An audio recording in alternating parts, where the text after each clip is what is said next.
can't we ski from Union Glacier? Why has no one done that before? And he said, all right, I'm going to have to go to the partners to discuss that. It's an American company and things. And so a few weeks later, he came back and said, so this is the price, and you can ski from Union Glacier down to Constellation Inlet. Constellation Inlet is a route they've been looking at. It's never been done before. And he said, why don't you consider that? So we were like, yep, do a route, never been done before, why not? It's fine. Pushing all of our million bags that we had into the airport and got our tickets. I think that was when we, thought, right, this is really happening now, and we're actually going after 4 years. We couldn't quite believe it, to be honest. We could not quite believe that after all that time we were actually on the plane and we were off. It was just utter relief, I think, for one thing, and obviously excitement. And also like, oh my God, we'll actually go to the Antarctic on this expedition. We had a 30-hour flight to get to Punta Arenas. So it was a long old time, but we were so excited, as you can imagine, and just we were off on this amazing adventure. So it wasn't too bad. And then we spent a week in Chile then preparing all of our gear and food and everything. And then we flew out. We landed in Antarctica on the 19th of November. And I mean, just the flight, just taking off from Chile and then flying towards Antarctica, it was a 5-hour flight. And I was glued to the window waiting to see my first little bit of ice or the continent or something. And I remember looking out the window and I saw my first tiny iceberg. I mean, it looked tiny, obviously it's probably quite big. And I remember waking George up because she was having a little sleep, going, George, you need to look now, there's an iceberg. And it was this tiny little speck out the window. 2 things, patience and tolerance. Patience with yourself, and because I struggle with that, I'm very impatient with myself. I like to be very uber efficient with things, even the way that I move around the house, you know what I mean? Like taking things up and down the stairs and stuff. And tolerance for myself, for my own mood and tempers, and tolerance for that basically other people's stuff is just as important as my stuff.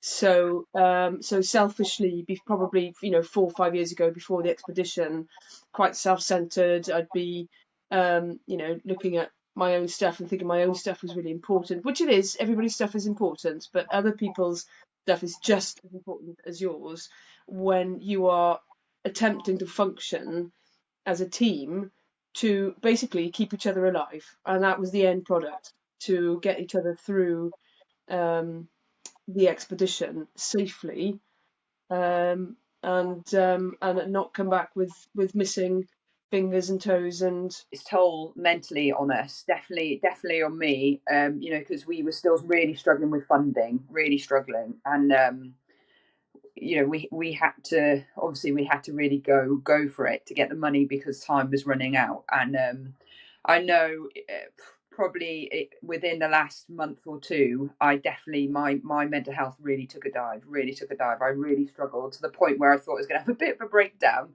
just because the trying to get the money, the stress of it all, because we were so close. And like George was saying, we didn't want to let people down, and that was a huge factor for us, is not letting people down. We've done so many talks in schools and to universities and to companies, and people were so excited about us going, and we talked about it for 4 years.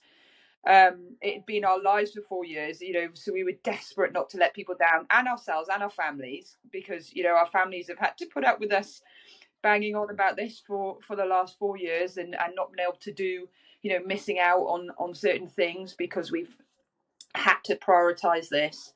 So I really felt a huge pressure in those last few months to make sure that we went, and only being 2 of us, that pressure was, I think, it was bigger. So that's coming out on ITV Wales, and also, but it's going to be on ITVX, so everybody else can watch it as well across the country.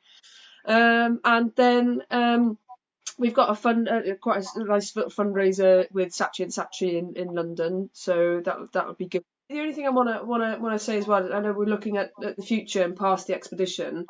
I think the only one that we're in the bones of the construction of it is our Fire Angel Foundation. At the moment, we're calling it a foundation, where we're already linked up with the UK Fire Cadets, and they've asked us to be ambassadors for the Fire Cadets as well, which is amazing, and also Guild Guiding. So basically, working with the youth of today, and so the foundation is basically a way to engage with young girls that are there and with Girl Guiding as well, and we give them a snippet of what we've experienced. So I actually likened it to an Olympic cycle. You know, I never reached the Olympics. It was my goal, lifelong goal, but I trained like you know, during like an Olympic cycle. So I'd always thought of this project as that kind of thing, in the way you had to be, you know, you had to keep that focus. You know, you were taking the knockbacks, which we had, you know, a hell of a lot of knockbacks over the 4 years, but you had to keep that focus on that end goal, which, you know, we always did. And I think, you know, that's how, you know, how we ultimately achieved that end goals, because we always had that one eye on the end goal.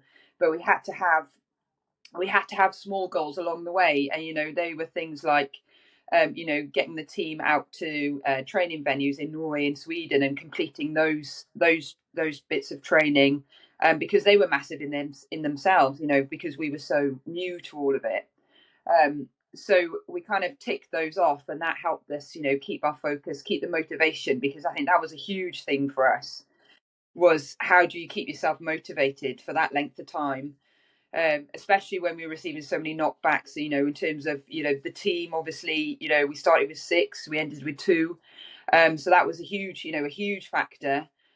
Also, you know, fundraising, that was probably, quite frankly, the worst and the hardest thing that we had to do. And the amount of knockbacks we had, you know, 9 out of 10 times it would be no. Basically, it's polar thigh, and you know, in the UK, it would be probably called a chilblain, but polar thigh is like a chilblain on steroids. So it's caused. There are a number of causes, and they don't really understand it completely. As in who gets it, why they get it, what area of body and stuff. But the most commonplace, it's happens in women because we've got higher body fat on our thighs. So if that's the baseline for every polar thigh, not every woman gets it. Bex didn't get to have anything. I got it all for both of us, unfortunately. But it is basically, yeah, it's basically a lack of circulation in the fatty tissue, and it starts to die. And it starts as a bruise, and as soon as you see that little bit of bruise, you start whacking some steroid cream on.